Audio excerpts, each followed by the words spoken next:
사랑하는 꿈의 가족 여러분, 오늘도 하나님의 말씀을 묵상하며 주님의 은혜 안에서 기쁨 가득한 하루가 되시길 예수님의 이름으로 축복드립니다. 여러분 혹시 카지노라는 드라마 보셨나요? 이 드라마는 카지노를 둘러싼 음모와 암투를 그리고 있습니다.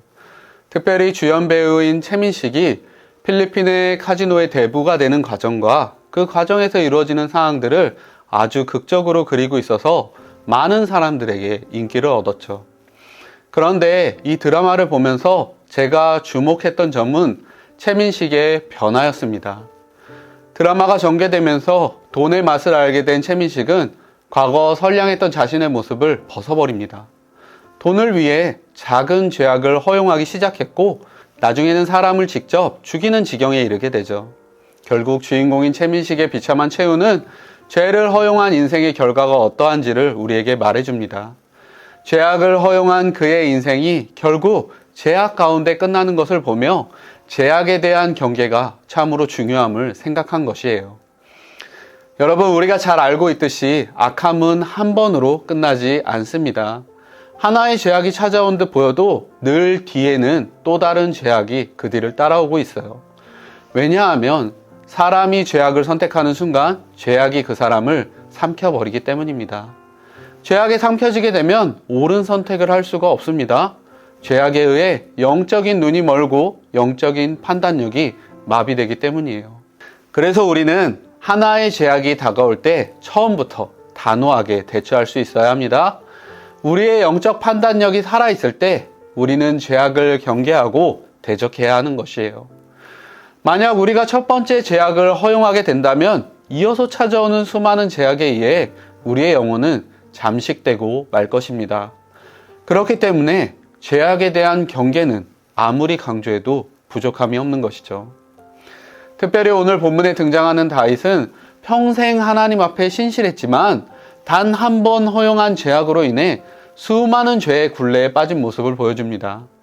그의 인생에 가장 큰 오점이라 부를 만한 커다란 죄에 빠지게 된 것이죠.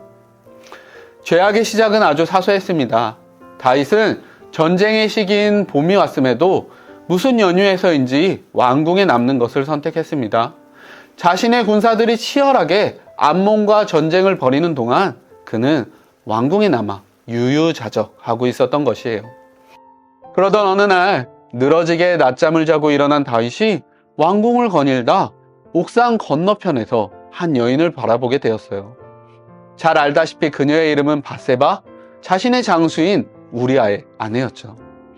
여기서 문제는 시작됩니다. 때마침 밧세바가 목욕을 하고 있었고 다윗이 그 장면을 보게 된 것이에요.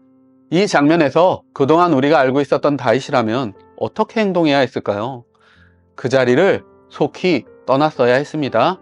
그 장면을 지켜볼 것이 아니라 죄를 지을 수 있는 상황을 속히 벗어나야 했던 것이죠.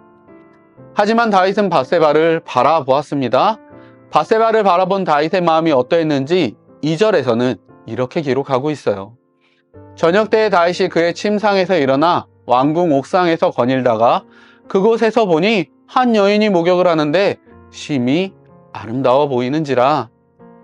남모르는 여인을 바라보고 아름다움을 느꼈다는 것은 이미 다윗의 마음에 그녀를 향한 정욕이 차올랐음을 의미합니다. 그래서 다윗은 밧세바를 취하기로 마음 먹습니다.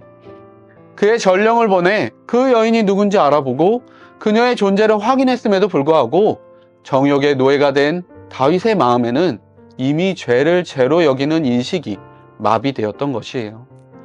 결국 다윗은 그녀를 불러와 통간하고 맙니다. 그리고 그녀를 집으로 돌려보내죠. 그런데 여러분, 인생의 문제는 늘 죄악의 결과들로부터 찾아온다는 것을 기억하시기 바랍니다. 한순간 쾌락을 즐긴 것으로 끝날 줄 알았던 다윗에게 죄의 결과들이 시작되었습니다. 밧세바가 임신을 하였기 때문입니다. 여러분, 죄악의 결과를 마주한 다윗이 내린 결론은 무엇이었습니까? 그는 자신의 죄를 숨기려고 합니다. 우리아를 불러 아이가 그의 아이인 것처럼 꾸며보려고 하지만 우리아의 충정으로 계획은 실패로 돌아가고 말죠. 우리아에게 음식도 보내고 술도 먹여보지만 좀처럼 다윗의 뜻을 따르지 않는 우리아를 보며 다윗은 결국 더 큰 죄악을 향해 나아가게 됩니다. 우리아를 제거하기로 한 것이죠. 막장 드라마에서나 나오는 이야기가 오늘 우리가 읽고 있는 성경에 기록되어 있는 것입니다. 성경은 죄악에 빠진 다윗의 이야기를 그리며 누구든지 죄는 인간의 끝을 보게 한다 경고하는 듯 합니다. 결국 다윗은 자신의 생각을 실천에 옮기게 됩니다. 장군 요압에게 우리아의 죽음을 사주하는 편지를 보낸 것이에요. 본문 15절을 보면 편지의 내용은 이렇습니다. 너희가 우리아를 맹렬한 싸움에 앞세워 두고 너희는 뒤로 물러가서 그로 맞아 죽게 하라. 다윗이 요압에게 내린 명령은 간단합니다. 우리아를 최전선으로 보내고 군대를 뒤로 물려 그가 죽게 하라. 하나님의 자비를 그 누구보다도 많이 경험했던 다윗이 이렇게까지 타락하고 독해질 수 있을까 싶습니다. 여러분, 아무리 믿음이 좋은 사람이라도 죄의 구렁텅이에 빠지게 되면 이렇게 됩니다. 죄 앞에서 스스로를 자신할 수 있는 사람은 아무도 없는 것이에요. 특별히 본문 25절은 추악하게 변해버린 다윗의 민낯을 낱낱이 기록하고 있습니다. 모든 일을 다윗의 요구대로 처리한 요압의 보고에 대한 다윗의 반응을 보시죠. 이 일로 걱정하지 말라. 칼은 이 사람이나 저 사람이나 삼키느니라. 그 성을 향하여 더욱 힘써 싸워 함락시키라 하여 너는 그를 담대하게 하라 하니라. 다윗이 말하고자 하는 요점은 분명합니다. 괜찮다. 잘했다.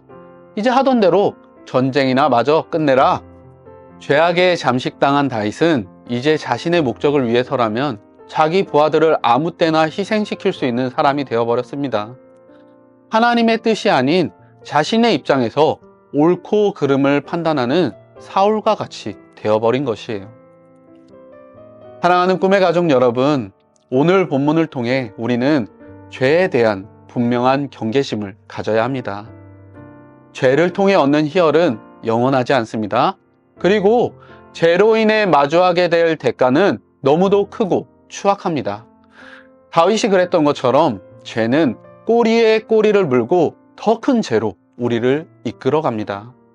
그러니 여러분, 죄를 짓게 되는 순간 바로 회개하시기 바랍니다.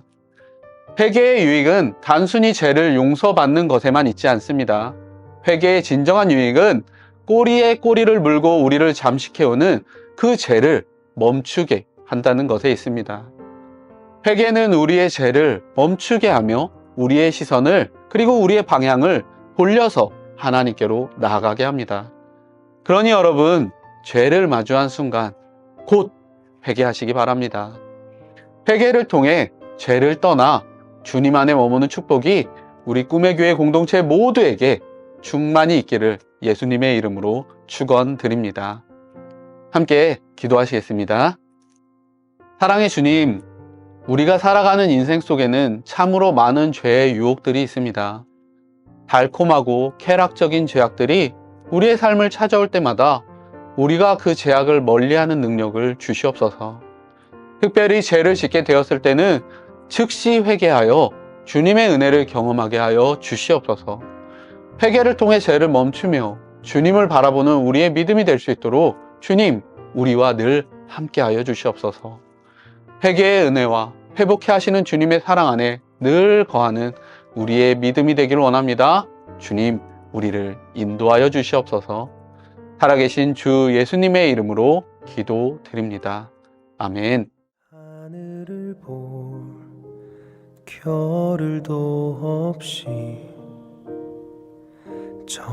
정신없이 세상을 살다가 마음의 먹먹함이 내 삶을 짓누를 때 그제서야 주님을 찾습니다.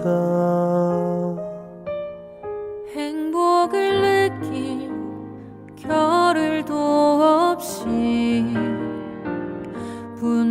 분주하게 세상을 살다가 인생의 허무함이 내 삶을 짓누를 때 그제서야 주님을 찾습니다. 찾습니다. 오늘도 여전히 주님은 그 자리에서 우리를 끊임없이 돌보시는데 부족한 내 영혼은 아직도 갈 길을 모릅니다. 내게 믿음 주소서, 내 연약한 마음 돌보소서. 한없는 주님의 사랑 알게 하소서. 영원까지 그의 백성 지키시는 우리 하나님 바라보며 살게 하소서.